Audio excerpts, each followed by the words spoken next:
checked on him. They went back off again, not get what got on him. So entombed in a tent, glued to the tent, still watching his fingers bend. Gone too far. Hey, welcome into Tony Talks Trash About Music. And tonight, we're going to do somebody that you probably haven't thought about and think that I would be about.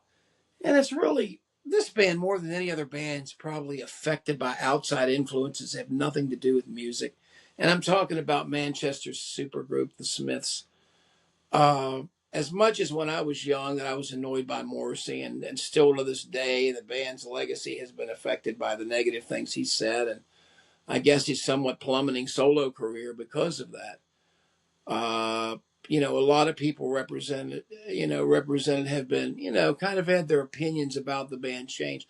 Well, what happened with me since this music came out is truthfully almost immediately, there was some that I liked right away, obviously, but a lot of it I gave a strong reprisal to. And I will tell you what, I think they were a dynamitely creative, super creative band. When you think about what Johnny Marr did, it's no wonder that they think about him at least in terms equal or even greater than Paul Weller because of his mind and the arrangements of the songs and what happened with it.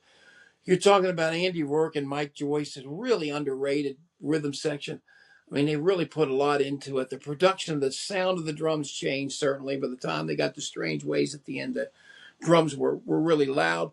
But the beginning, they had a pop to them. It's funny, the early stuff, and it's just in my mind. But I remember after working in a record store in the United States, I kind of, when the Smiths kind of came out of the same bowl of soup that Prefab Sprout did to me, it's Smiths were a lot more popular, whereas I thought Prefab were a little more literary. I think Morrissey had great talent lyrically. I think he was a far underrated singer. I think people by his maudlin, "Oh, I'm so miserable," the delivery, were somewhat, and the things he did were somewhat mystified by that. And he sounded kind of played into that more than they did. Certainly, there's songs as you go through the canon that were absolutely ludicrous, like "Girlfriend in a Coma." There's no excuse for a song like that. There's no purpose to it. Morrissey is a strange guy. You've heard him say a lot of strange things, do a lot of things. At the same time, the band's not going to get back. It probably would be the best thing to ever happen to him. But I think Johnny Marr knows how special what they did. Today, I'm going to rank down these records, and let me explain to you a little bit about what we're doing with these. There was a British compilation, which, and I'm not even going to try to place it. Hatful of Hollow that came in. It was a blue thing that came into our record stores at import. I thought it was just fabulous. Probably the best single thing they had. Now I know Louder Than Bombs came later, and it's a compilation. Because this is such a narrow amount of music made in a period of time. If you look at it, they're really only together for 5 years, and it's amazing. They got signed. They were a Rough Trade and Sire got signed to, and just made some of the most remarkable stuff ever. And I think in '86 for a little period of time they added another guitar player, but it was mostly those four. The other guy's name was Craig Gannon for a short while, but they and then of course Andy died in 2003, and so that kind of ended that. But you had the beginning of them and all the hype that came from them, Hand in Glove, the beginning, the debut album. But what I'm going to do, I'm going to try to rank, to me, the 5 records that they had, and what were those, and how did they really, the cultural effect of them were huge. I remember working at the store, and they were like on a whole other level. I mean, I remember when they came to town, it was almost like Beatlesque type of a thing. Let's start with number 5 here, and I'm going to start with that combination here, Louder Than Bombs. This is one that came out that really kind of tried to collect everything that they possibly could for the state. Now, Hatful of Hollows, I've got that too sitting around here somewhere. That is I got a beat up copy of that, but this is one of the newer ones that they did that was great. If you come through here, Sheila, Take a Bow, Shoplifters of the World Unite, Uh, Shakespeare said, William, it was really nothing. Heaven knows I'm miserable now, of course. Fantastic. And you got the more experimental thing. Oscillate Wildly. Side three on this really probably isn't as good, but then the great song, Hand in Glove, and please let me get what I want. The night has opened my eyes. Unlovable, which is hard to even listen to some of these, but yeah, what a great compilation here. This is one where they really had where they where they basically had all off what they think was a live record after this. Maybe I don't remember exactly if the live one came before this or this came before the live. Somebody can let me know in the back, but I still remember this one hit.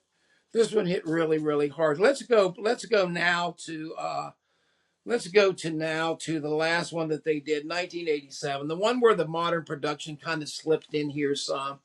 You don't have really any credits that are from outside. You've got the same Smith type of direction that you have here. It's produced by Marr, Morrissey, and Stephen Street, of course. And spring 1987, recorded. Uh, Words and music set up there. You've got the same guys coming, the same people, but the sound's starting to change. The drum is a little bigger. Of course, you got great songs. I started something I couldn't finish. Girlfriend in a Coma, though, as I said, is ruins it for me. Ruins it for a side. But it's unfortunate that the greatest song on that, stop me if you think you ever have if you heard this one before, is After That. I hate that you have to always, I had the CD. I would always skip to it, but then sometimes you go too far. You don't want to take that side off because it's the last song. So last night I dreamt, Paint a Vulgar Picture, Deaths at One Below. The second side not quite as strong, I think, as the first side, other than Coma, and good record, good going out, but you can sense the tension and you can tense and I almost think that something like Coma was like written to try to piss Johnny off. Let's go to where it all started, man. 1984. Let's reel around the fountain, baby, with the Smiths. I remember this came out. This is the one I think it's kind of connected to Swoon to me. This is the one that makes me think there's that connection. But Miserable, Like Pretty Girls Make Graves, The Hand That Rocks, Hand in Glove, of course, I said, Suffer Little Children, just not quite, not developed as much, but you still see of the time and coming, and Morrissey's kind of beginning working on his drama deal there, but you've got and of course this is Joe D'Alessandro from the Warhol pictures.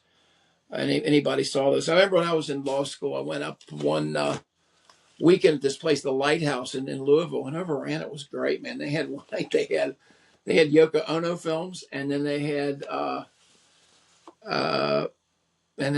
the other Warhol films with Joey, and they showed Fly, and they showed the one with Joey just sitting there. I mean, all these slow action things, and everybody was sitting there. But yeah, great record. The beginning, of course, there were singles that preceded that. Some of those were on there before, but now we head for the one that I just can't. If you're really getting down to it here, dude, I have a real hard time between one and two. One and two here is really strong. And I think both of these records together kind of defined the 80s. Some people have talked to Dino about it. Dino's not as big of a fan of them as I am. It's not so much that I'm a fanboy that I'm going to be, fainting there with the girls with Morrissey. I never was a fan of Morrissey, but when you hear the joke isn't funny anymore, barbarism begins at home, the head master ritual, I want the one I can't have. I mean, this is just oh my God. And then you've got, and somewhere in here, you've got the crushing song, How Soon Is Now. I mean, you can't. I mean, that song, along with this song, number one is The Queen Is Dead. Frankly, Mr. Shankly, Big Mouth strikes again. The boy with a thorn in his side. There's a light that never goes out. And some girls are bigger than others. Some girls' mothers are bigger than other girls. I just think on balance, this is at their most confident. I think they had the most cachet at this particular time. Meat is Murder, of course. If you combine them song by song, man, Headmaster Ritual probably a little better than Queen's Dead. Frankly, Mr. Shiny, Rush Home Ruffians, great. I Want the One I Can't Have is killer. I Know It's Over. It's a beautiful song. Man, this is just, I don't know how you beat them. I just think they were one of the most underrated bands here of the age. And whether you put this at number one or whether you put this at number two, it's just, there's really nothing like it. And I think that they were one of the most underappreciated bands. Now, certainly they were huge in England. And they were very big here. But I think a lot of it got passed off for kind of what it wasn't. And I think that it was more than a fad here. There was a musical side to it. And I think in a way, Morrissey took away from that. But again, he played it up for a big famous thing. And you can still see what's going on now. And people love him. You hear things about him. He's a good guy. Whatever. To me, he was a part of it that, I liked his musical contribution to it, even though it was a little odd. It was deliberately flatted out at times. But the creativity of Johnny Marr and what Johnny Marr did is just off the chart. And to me, that's how you got to rate the Smiths. You can quarrel with one versus two, but I think everybody's got to admit that probably the first one is better than Strange Way. Maybe not. Maybe other people like it. And of course, that collection at the bottom, it can go anywhere up, down, that you throw that in the mix. But anyway, guys, I know that's a short one, but that is the catalog of the Smiths. And please hit the like button for us again. As we said, please leave your thoughts on the Smith below. We do appreciate you subscribing. We're trying to hit as many different types of music. Yeah, they have a great song list, and we're going to come up with a fantastic one for them to follow this up at some time. So please leave your thoughts below, man. We love having you here. We love having you along for the ride, as we say. Thank you very much, guys. You have a good evening.